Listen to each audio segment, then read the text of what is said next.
everyone, and welcome to the Women CEO, the channel that educates and empowers women about the infinite intelligence within them to achieve success. I am your host, Nonkululeko Nkabinde, or Nongs for short. Every week, I'm joined by a woman who's making a name for herself and whose mission resonates with that of the Women CEO. However, today we're a little more fortunate. We have founders of Summertime, Raksha and Sandhya. Hi, ladies. Hi. How are you? Very good, thanks. Thanks for having us. Thank you for joining me. Just to begin, please briefly introduce yourself to the viewers at home. Okay. Good. I'm Sandhya. I'm the art. And I'm Raksha, also known as The Beat. And together we run a small creative boutique agency. We specialize in graphic design, brand management, and marketing services. We're called Summertime. The name Summertime is very unique. What does it mean? We are branding experts, we'd like to believe. We've been doing it for a good couple of years. So when we decided to start the business, we were under quite a lot of pressure to choose a name that's going to resonate everything that we want people to associate with the business. So it's about the song, Summertime, and the living is easy. Yeah. So when people do business with us, we want them to get a sense of what summertime is all about. We want them to have the feelings that they associate with summertime. I mean, who doesn't have a good memory in summertime? That's true. Yeah. For both of you, you have the AKAs of the beat and the art. And so, naturally one wants to know how did those names come about and why those names? Yeah. We started the business as just a twosome, and we were like that for quite a long time. So we thought about our business is about creativity. It's about inspiring some different thought when you engage with us. So we didn't want to do conventional job titles. So we decided to go with the art and the beat because, first of all, it encompasses really well what we do. So SANS is the art takes care of all the creative within the business, creative thinking, creative brainstorming, and as well as a little bit of creative financial management. And me being the beat, I really keep everything on rhythm, everything on track in the business, everything flowing with our clients. So that's where the titles came from.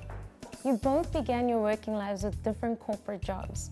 What inspired the change to begin an entrepreneurial journey? Sandhya and I actually worked together in corporate, and I never ever discredit the amazing value we have in the corporate space. I find many entrepreneurs nowadays see the corporate as the hell that I had to escape from. And for us, it was quite a different story. It was a really empowering place that taught us the basics around how we want to position our business, the level of professionalism we want to bring to it. So, firstly, I like to start there. But after a while, we were doing some really great work in the corporate space. We were being acknowledged and recognized for doing some really progressive, creative work. And from there, we thought, we could be doing this for ourselves.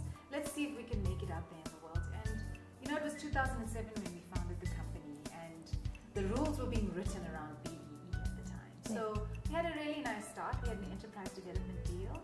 So we still had the backing and support of the corporate company, but we had the security and the space in which to start crafting our own business from there. So we really started it because we wanted to be doing this for ourselves, and we wanted to be taking our services and making it accessible to small and medium businesses in South Africa.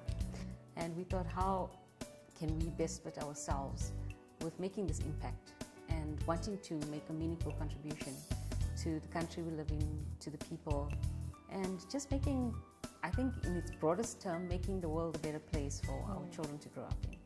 So that's pretty much the vision. What have been some of the challenges you've encountered?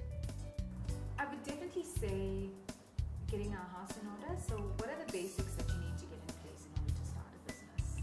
How do you register a business?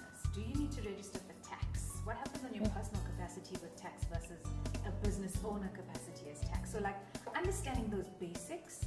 And I must say, I think starting a business today is quite different to how we started a business when we did a good couple of years ago. I think there's a lot more support mechanisms now for entrepreneurs wanting to start out. I think another challenge was setting pricing. As entrepreneurs, we shy away from confidently charging for the value that we are worth.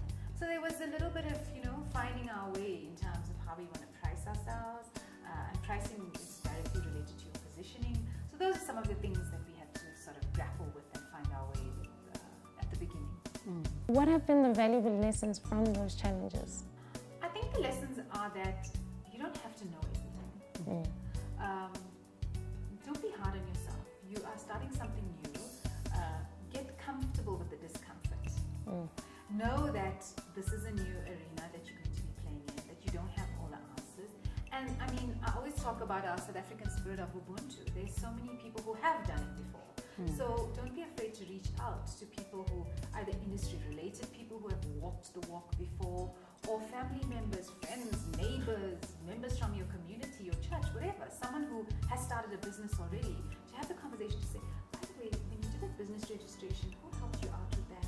And in terms of the pricing, to look at the industry, sort of look at competitors, look at people in the space who are doing something similar to you, and benchmark yourself against them. Yeah, I think a key there, what Raksha mentioned, was seeking out a mentor from very early days. Somebody that you can just go to with, whatever advice you need, because most of the time you don't have to reinvent the wheel. Stuff has been done already. And in terms of also, I mean, with struggles and the lessons, there always come the triumphs. So what have been some of your guys' triumphs? We had some great wins early on, hey Sands? Yeah. We're really proud of our portfolio. I think any company in the creative space, when they put their creative out there, wants a sense of pride around it. So like I was saying, we had an enterprise development deal. So we did a lot of work with our sponsor company. When that fell away after the first year, there's the sense of sort of discomfort around, how am I going to do this on my own? Do I have the backing of that? And the validation came for us at the end of year 2 or year 3, when we won the Coca-Cola Sabco account to do a really nice campaign. And it rolled out across South Africa, Sri Lanka, Ethiopia, and Nepal. Nice. And It's just a great confidence booster. Yeah. It just, firstly, it sort of reinforces the fact that I actually know what I'm doing. And then to go out and do that for, a range of, a variety of different clients, just helps you with the confidence. So I think from a client perspective, getting someone like a Coca-Cola on your portfolio is really nice to have. We went on to get a couple of good other global brands in our portfolio. But I think from a business perspective, the real sign of growth and success is when you're able to start transferring that prosperity. So starting to build a team, moving the business out of the lounge at home. Those are like key milestones, to say, okay, we're taking this to the next level. So yeah, those are some of them. What is the vision for summertime? Like Sands was saying earlier on, the vision was to help to lift our country and our continent out of poverty. And the way to do that is by supporting entrepreneurs, contributing to job creation, contributing to local production, contributing to poverty alleviation, enabling people to educate their children. So that's sort of, the core of that. And driving towards that vision, we've done 2 things. So we have very strategically built great relationships and partnerships with people who support and build entrepreneurs. So because they are our target market, they may not necessarily always have access to the funds to work with us or to the opportunities to know who we are, so that we can provide the services that we want to help them to succeed. So we work with a couple of your business development support organizations, a couple of business incubators. So that's something that we've done strategically to position ourselves to work with those guys. And the other thing is, we've sort of targeted and tailored our offering, maturing into the business a little bit more and understanding and responding to markets' needs. We started to tier our offering so that we're able to offer entrepreneurs who are at different phases in their business a different offering, making it more accessible to them. So when we get physical evidence of that business growing to the next level, and that for us is first prize. And we've had that happen a good couple of times. So that tells me that we're doing some work in the right direction towards our vision. And what advice do you have for women who want to embark on this entrepreneurial journey, or even as entrepreneurs? I always say that, we're born with the same abilities and capabilities. And it's just about you wanting it bad enough. And for me, if any icon out there that you look up to has achieved what they achieved, it's very possible for you. So, just don't give up. Be relentless, persevere, and yeah, you'll get there. I say just do it, at the risk of stealing Nike's line. You know, there's so many people out there who have ideas. The world is full of ideas. I mean, we have a couple of ideas every single day for different products, for different services. But the success comes to people who act on that. So even in the entrepreneurship space, and I really take my hat off to people who are able to be entrepreneurs, you know, that I think is the ideal way to start it out, the least risky way to start it out. Not necessarily the way we did it. We sort of did the plunge and jumped right into it. But if you know yourself and you're not a risk-averse person, then you can do it the way we did it. But if you can't manage the risk, then I think it's great while you still have a full-time job to gently start somewhere. My advice is just start somewhere. And I talk about a success vibration. Because when you start somewhere, you get a sense of what success feels like. Something small, create the success vibration. From there, take the next step and the next step and the next step. And before you know it, you look back and you started to see something real form. And I think just personally, when you start to feel that sense of success, the confidence starts to build a bit. So you're ready to sort of push yourself to the next level and the next level and the next level.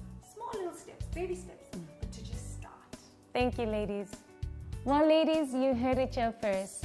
Persevere, get your house in order, and just do it, and you'll be surprised at the opportunities that avail themselves to you. Well, this is me signing off for this year's season. I look forward to bringing you more women next year.